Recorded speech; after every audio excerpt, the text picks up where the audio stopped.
Bueno, vamos a continuar. Eh, eh, Estábamos hablando de causalidad. ¿Qué es causalidad en epidemiología? Se define como el estudio de la relación etiológica entre una exposición y la aparición de un efecto secundario. No es el choque, no es el choque con un agente productor de una patología, no es así, sino es el estudio cuando un huésped susceptible a un agente determinado se expone de él. Hay algo que no siempre se logra interpretar por parte de los estudiantes. ¿Qué es exposición? ¿Qué hace uno cuando va a una exposición? En una exposición hay el productor de un artículo, lo que fuera, de un elemento determinado, desde una comida hasta un automóvil, donde él expone el producto que está haciendo y lo ofrece a la comunidad para que la comunidad choque, se sienta expuesto, se tiente con eso y yo lo consuma. Bueno, eso es exactamente lo que es exposición. O sea, es un momento que, donde se determina que el agente tiene muchísimas probabilidades de contactar con el huésped susceptible. O sea, es un momento en que se exponen los dos elementos de la cadena, o sea, el agente determinado de una enfermedad y el huésped susceptible para ese agente y para la enfermedad que él produce. Eso es exposición y eso es lo que trata la epidemiología. Y la aparición de un efecto secundario.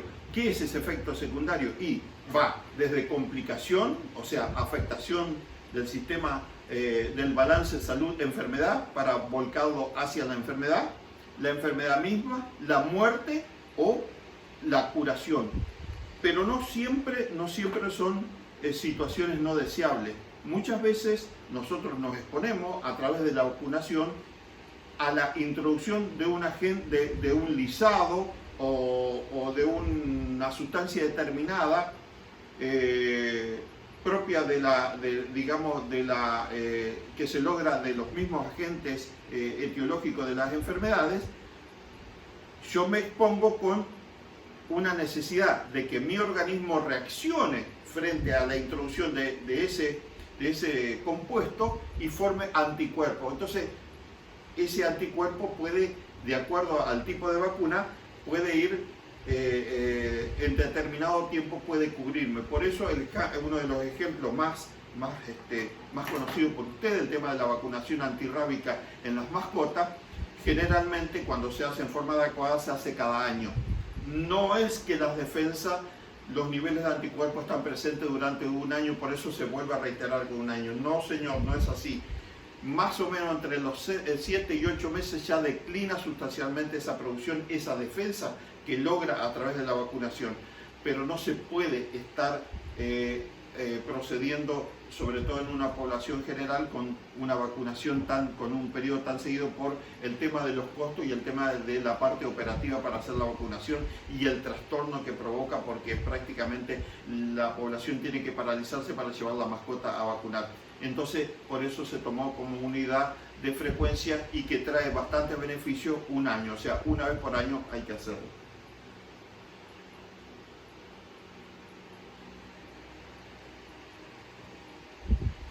Se dice que la búsqueda de la causa tiene al menos dos justificaciones. En primer lugar, si entendemos la causa podemos generar cambio. Eso es importantísimo. Ese es el objetivo de buscar la causa. O sea, poder generar cambio para de esta manera no sufrir de la forma en que venimos sufriendo determinada patología, sufrirla en forma más leve o directamente cambiar la situación y no sufrirla más. En términos de cambio que sufre este último cuando se modifica el primero. La intervención intencional puede ser exitosa en modificar el efecto solo si la exposición es la causa real del desenlace. Claro, si esa exposición que nosotros estuvimos estudiando es lo que realmente hace el desenlace de la patología. Fíjense el tema de la cuarentena. ¿Por qué el sistema evita que nosotros tengamos que andar en la calle como andamos siempre, en forma aglomerada, contactando uno con otro sin tener cuidado?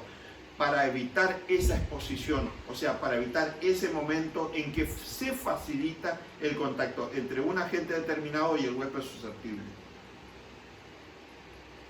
A ver, vamos a ver con qué podemos seguir. En la exposición sobre y el efecto secundario, la variable explicativa es la causa, se denomina variable independiente. ¿Por qué? Porque no necesita de otra variable que la ayude para llevar a hacer su efecto, o sea, no depende de otra variable, de ahí el nombre de variable independiente, esa es la causa.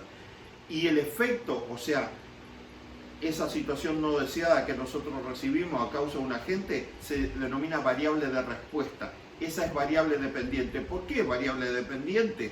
Porque depende de la original, de la causa, que es la variable independiente, porque justamente estamos enfocando al efecto.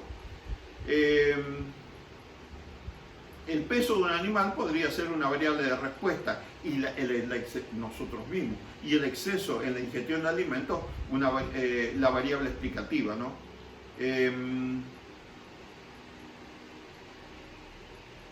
Por ejemplo, un ejemplo contundente, cuando se estudian los efectos de los animales disecados, de los alimentos disecados para gatos, en relación con la urolitiasis. Ustedes saben lo que es la urolitiasis, es tener concreciones, o sea, cálculos en el sistema urinario, y sobre el gato, sobre todo el gato que tiene una uretra muy chiquitita, muy finita, muy angosta, esos cálculos obstruyen y dificultan la orina en el gato.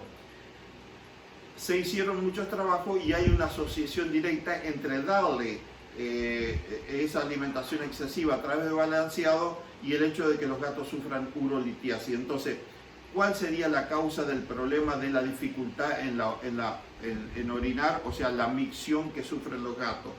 La comida de los gatos sería la variable explicativa, porque es lo que se denomina la causa, o sea, la variable independiente, y la urolitiasis la variable de respuesta. ¿Por qué variable de respuesta?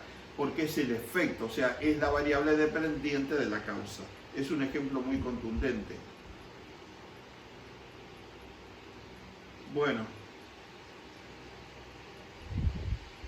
en la evolución empírica, antes que llegara la ciencia, la causalidad, teníamos que, en primer lugar, teníamos la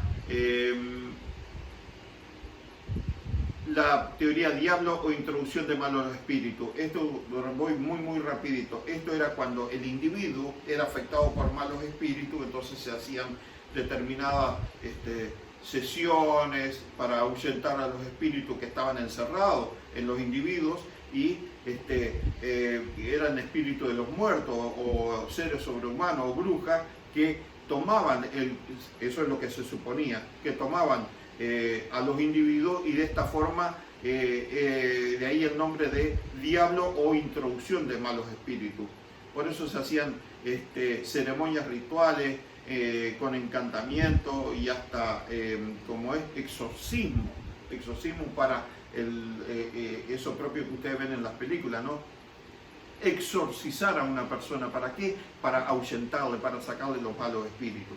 Después ya el hombre no se conformó con esta idea, que era una idea de tipo religioso empírica. Entonces enfocó la mirada hacia arriba, determinó que los que estaban mal cuando al hombre le iba mal eran los dioses. De ahí el nombre de cólera divina, o sea, monoteísta, de un dios.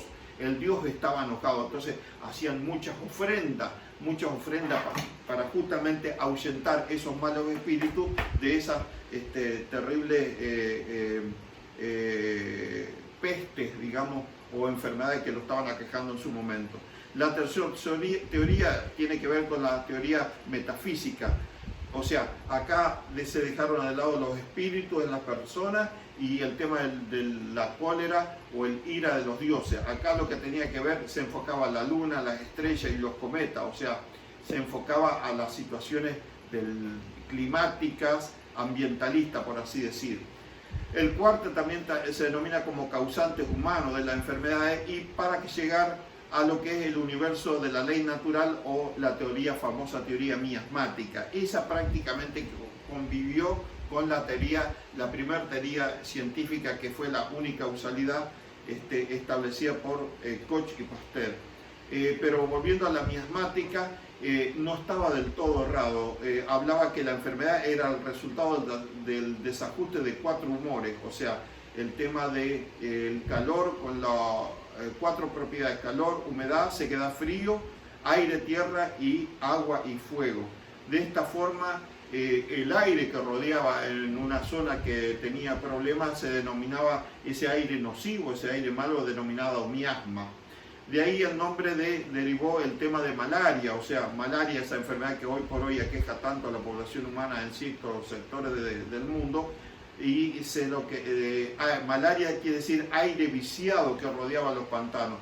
Nada que ver, porque esto tenía que ver con la presencia de un vector que era un determinado mosquito, ¿no? De ahí directamente ya se pasó, esa es la etapa de la teoría empírica de la causalidad, o sea, sin razonamiento científico.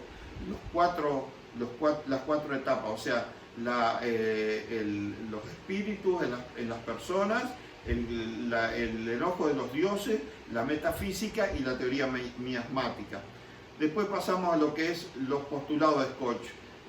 Koch apareció y ya en conjunto con otras actividades científicas que se venían haciendo en ese momento, y estableció lo que fueron los postulados. Los postulados los tienen que ver ustedes, los tienen que saber prácticamente, no de memoria, sino con razonamiento científico, en qué consistía y por qué anclaron a la historia de la humanidad casi en 90 años, hasta 1960 prácticamente, que apareció Bradford Hill con sus postulados.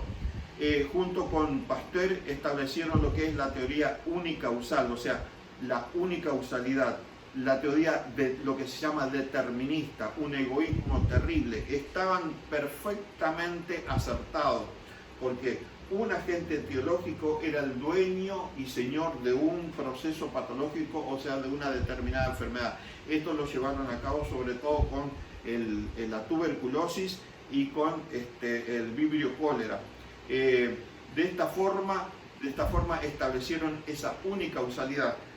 Era tan cerrada esa situación, esos criterios, esos postulados, como bien lo hicieron, que esa persona que estaba sufriendo esa enfermedad había que aislarle el agente productor de la enfermedad, llevarlo a un animal de experimentación, inocularlo, y ese animal tenía que reproducir la enfermedad de ese individuo, y a su vez los cultivos que se saquen de la muestra de ese animal en los medios de cultivo tenía que reproducir el agente. O sea, era muy complejo, y si un individuo se estaba muriendo con todos los síntomas y signos de una patología determinada y no se lograba aislar el agente, esa patología que estaba sufriendo y que posiblemente lo llevaba a la muerte, no se iba a determinar con ese nombre, simplemente por el hecho de no haber aislado el agente etiológico de esa patología. Eso mantuvo, junto con Pasteur, que tuvo mucha influencia en los adelantos científicos del momento en que existió él, en 1870 aproximadamente, 60, que llevó a cabo sus conclusiones científicas. Avanzó mucho en lo que era la esterilización de los materiales del instrumental quirúrgico, lo que fue con el tema rabia. Hizo en su momento un rudimento de vacuna con el cual llevó a la práctica y salió muy bien, haciendo una comparación, haciendo lo que es un análisis experimental de lo que es, o sea, la tercera etapa de la verificación experimental, una metodología experimental a través de 2 grupos de ovejas, inoculando esa sustancia que él había hecho como vacuna, y a su vez a los dos grupos inoculándola el agente etiológico. Por supuesto que el grupo de los inoculados con su vacuna sobrevivió, y el otro grupo que no tenía protección, que se suponía era el grupo expuesto, no sobrevivió a la inoculación. De ahí, por eso, eso es experimental porque está manipulando la causa. No confundir en lo que es metodología analítica con metodología experimental. En la metodología analítica no se manipula la causa, en cambio la metodología experimental sí se manipula la causa. Bueno, voy a cortar porque ya me voy de nuevo de tiempo.